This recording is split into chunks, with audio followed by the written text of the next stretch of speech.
ನಿನ್ನನ್ನು ಕರೆದೊಯ್ಯುವಾಗ ಲಕ್ಷ್ಮಣ ಅಂತ ಹೇಳೋಣ ಅಂತ ನಿನ್ನ ಮುಖ ನೋಡಿದೆ. ಮುಖ ನೋಡಿ ನೀನು ಒಂದು ಕೆಲಸ ಮಾಡ್ತೀನಿ, ಯಾವ್ದಾದ್ರು ಆಂಜನೇಯ ದೇವಸ್ಥಾನಕ್ಕೆ ಒಂದು ಎಣ್ಣೆ ಹಾಕಿ ದೇವಸ್ಥಾನಕ್ಕೆ ಅಂದ್ರೆ ಅದೇ ಎಲ್ಲೆಣ್ಣೆ ಯಾಕೆ ಅಂತ ಹೇಳಿ ನೀವು ಕಣ್ಣು ಕಂಡು ಮುಖ ನೋಡಿದ್ರೆ ಹನುಮಂತನ ಕಂಡ ಕಾಣ್ತದೆ. ನಾವು ಹನುಮಂತನ ಹರಕೆ ಬಾಕಿ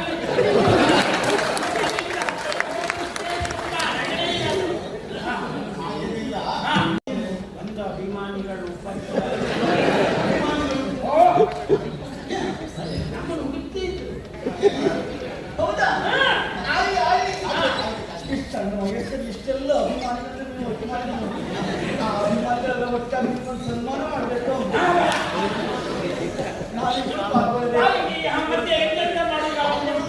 ಪ್ರಥಮ ಸಲ ನಾವು ಕೊಟ್ಕೊಳ್ಬೇಕು. ಸನ್ಮಾನ ಸಮಾರಂಭದಲ್ಲಿ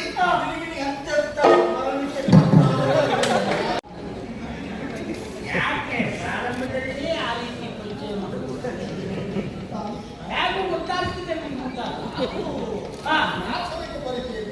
ನಿಮ್ಮ ಹೆಸರು ಮುಖ ಮಾಡಿದ್ದೇನೆ. ಆವತ್ತು ನಮ್ಮ ಮದುವೆ ಸಂದರ್ಭದಲ್ಲಿ ಮುಕ್ಕಳಿಸಿ ಬಿದ್ದಿದ್ದೀನಿ. ನಾನು ತಪ್ಪು ಬಾಲಿಗೆ ಹಿಡ್ಕೊಂಡು ಹೋಗುವಾಗ ನಾನು ಎರಡು ಕಾರ್ಯಕ್ರಮ ಅಂತಲ್ಲ ಅದನ್ನಿಷ್ಟೇ ಬಂದವರೆಲ್ಲ ಸುಧಾರಿಸಬೇಕು ಅಂತ ಅವಸರದಲ್ಲಿ ಹೋಗಬೇಕಿದ್ರೆ ಮುಗಿಸಿ ಬಿದ್ದೆ. ಬಿದ್ದವ್ರು ಅಡ ಮಾಡ್ತಿಲ್ಲ, ಅಲ್ಲೇ ಕೂತ್ಕೊಂಡು ಎದ್ಕೊಂಡು ಹೋಗ್ತಿದ್ದೆ. ಹಿಡ್ಕೊಂಡದ್ದು ನಾನೇ ಆಗಿದ್ದ ಬಿದ್ದ ಅಲ್ಲೇ ಕೂತ್ಕೊಂಡು ಹೋಗ್ತಿದ್ದೆ. ಅದ್ರ ಒಳ್ಳೆ ಅಭ್ಯಾಸ ಏನು ಹೇಳಿ ಅವ ಹೇಳುವುದನ್ನು ಕೊಡುವುದಿಲ್ಲ. ಬಿದ್ದದ್ದಲ್ಲ ಬಿದ್ದವ್ರು ಕೂತ್ಕೊಂಡೇ ಬಿದ್ದೋದು ಕೆಲವು ಕುಂದೆ ಬಿಚ್ಚಾಯ್ತು ನಮ್ಮಲ್ಲಿ. ನೋಡಿದ್ದೇನೆ, ಸಂತೋಷವಾಯಿತು. ನಿಮ್ಮ ಆತ್ಮೀಯ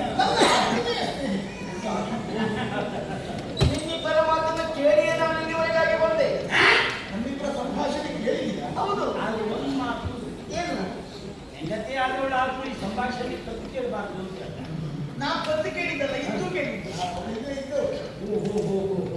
ನನ್ನನ್ನು ಹೇಗೆ ಅಲ್ಲಿಗೆ ಹೋಗ್ಬೇಕು ಆ ಬಗ್ಗೆ ಯೋಚನೆ ಖಂಡಿತವಾಗಿ ಯೋಚನೆ ಬೇಡವೇ ಬೇಡ. ನಾನು ನಿಮ್ಮೊಂದಿಗೆ ಬರ್ತೇನೆ, ಛಾಯಾನುವರ್ತಿಯಾಗಿರ್ತೇನೆ. ಯಾವ ರೀತಿಯಾಗಿ ಅಡವಿಗೆ ಹೋಗುವ ಕಾಲಕ್ಕೆ ಶ್ರೀರಾಮನನ್ನ ಹೇಗೆ ಶೀರೆ ಜ್ಞಾನಕ್ಕೆ ಅನುಸರಿಸಿಕೊಂಡು ಹೋಗಿದ್ದಾಳೋ ಹಾಗೆ ನಾನು ನಿಮ್ಮೊಂದಿಗೆ ಬರ್ತೇನೆ. ಶ್ರೀರಾಮನನ್ನು ಶೀರೆ ಜ್ಞಾನಕ್ಕೆ ಹೇಗೆ ಅನುಸರಿಸಿಕೊಂಡು ಹೋಗಿದ್ದಾಳೋ. ರಾಮ ಏಕಪತ್ನಿ ವ್ರತಸ್ಥರು. ಹೌದು, ಅವ್ನಿಗೆ ಏಳನೇ ಹೆಂಡರ ಹಾಕಿದ್ದಾವ ಹೇಳಿದ್ರಲ್ಲ ಜಾನಕಿ ಮತ್ತೆ ಶೀಲೆ. ಜಾನಕಿ ಮತ್ತು ಶೀಲೆ ಶೀಲೆ ಜಾನಕಿ ಶೀಲೆ ಮೊದಲು ಶೀಲೆ ಶೀಲೆ ಬಂದ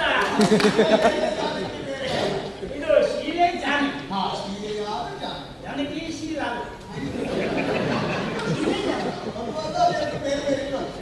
ಹಾಗೆ ನಾನು ಒಂದ್ಸಲ ಕಂಗಾಲಾಗಿ ರಾಮ ಏಕಪತ್ನಿ ಇದು ಜಾನಕಿ ಅಂದ್ರೆ ಅದೇ ಅದು ಯಾರು ಜಾನಕಿ ಇದ್ದ ವಿಶೇಷ ಇರ್ತಾರೆ. ಈಗ ಹೊರಟು ನಿಂತಿರುವಂತಹ ಸಾಕ್ಷಾತ್ ಶ್ರೀರಾಮಚಂದ್ರ. ಅದು ಹೆಚ್ಚಿನ ಅನುಭವ ನನಗೆ ಕೊಟ್ಟಿದ್ದ. ಅದು ಗೊತ್ತಿ ಹೇಳಬೇಕಾದ ವ್ಯಕ್ತಿ ಅವ್ರಿಗಿಂತ ಹೆಚ್ಚು ನನಗೆ ಗೊತ್ತಾಗಿದೆ. ಮತ್ತೆ ಈಗ ಮತ್ತೆ ಮಾಡ್ಕೊಳ್ಳಿಲ್ಲ ಬಿಟ್ಟು ಬರ್ತದೆ. ಪೂರ್ಣ ಅವನ ಮಾತಿಗೆ ಶಬ್ದಾರ್ಥ ಮಾಡಬೇಕು.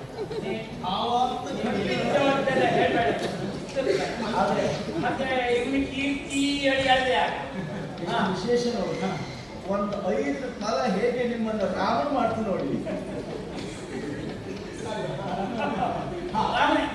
ಶ್ರೀರಾಮಚಂದ್ರನ ನನ್ನನ್ನು ಅನುಸರಿಸಿ ಬರುತ್ತಿರುವಂತಹ ಇವರೇ ಸಾಕ್ಷಾತ್ ಸೀತಾದೇವಿ.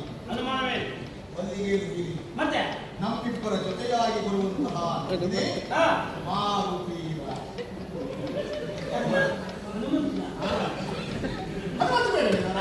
ಬೇಕು. ನೀವು ರಾಮಾಯಣ ಪುಸ್ತಕ ನಿದ್ದೆಗೆ ಓದುತ್ತೆ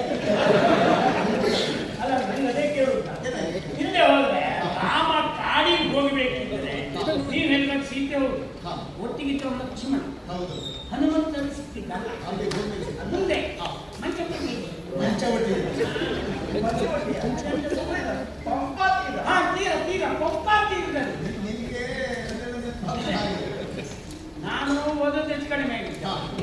ಕೇಳಿದ್ದೆ ಬಿಟ್ಟು ಬದುಕ್ತಾನೆ. ಹಾ. ಆದ್ರೆ ನೀ ಹೇಳಿದಲ್ಲಿ ಸಿಗ್ಬೋದು. ಹಾ. ಒಟ್ಟಿಗೆ ಹೋಗೋದೇ ಹನುಮಂತನ ಗಂಡಗ ಇದ್ದ. ಹಾ. ನನಗೆ ಯಾಕೆ ಹಾಗಾಯ್ತು ಅಂತ ನೀವು ಯೋಚನೆ ಮಾಡಿ. ಯಾಕೆ ಯಾಕೆ? ಹನುಮಂತ ಆಮೇಲೆ ರಾಮ ಸೀತೆಯರಿಗೆ ಪತಿಯಾದಂಥವ್ರು. ಹೌದು. ಆದ್ರೆ ನಾನು ನಿನ್ನನ್ನು ಕರೆದೊಯ್ಯುವಾಗ ಹಾ. ಲಕ್ಷ್ಮಣ ಅಂತ ಹೇಳೋಣ ಅಂತಲೇ ನಿನ್ನ ಮುಖ ನೋಡಿದೆ. ಹಾ. ಆದ್ರೆ ನಿನ್ನ ಮುಖ ನೋಡಿದ್ರೆ ನನಗೆ ನೀನು ಒಂದು ಕೆಲಸ ಮಾಡ್ತೀನಿ. ಯಾವ್ದಾದ್ರು ಆಂಜನೇಯ ದೇವಸ್ಥಾನಕ್ಕೆ ಒಂದು ಎಣ್ಣೆ ಹಾಕುದು ದೇವಸ್ಥಾನಕ್ಕೆ ಅಂದ್ರೆ ಅದೇ ಎಣ್ಣೆಣ್ಣೆ ಯಾಕೆ ಅಂತ ಹೇಳಿ ನೀವು ಗಂಡ ಮುಖ ನೋಡಿದ್ರೆ ಹನುಮಂತ ಗಂಡ ಕಾಣ್ತದೆ. ನಾವು ಹನುಮಂತನ ಹರಕೆ ಬಾಕಿ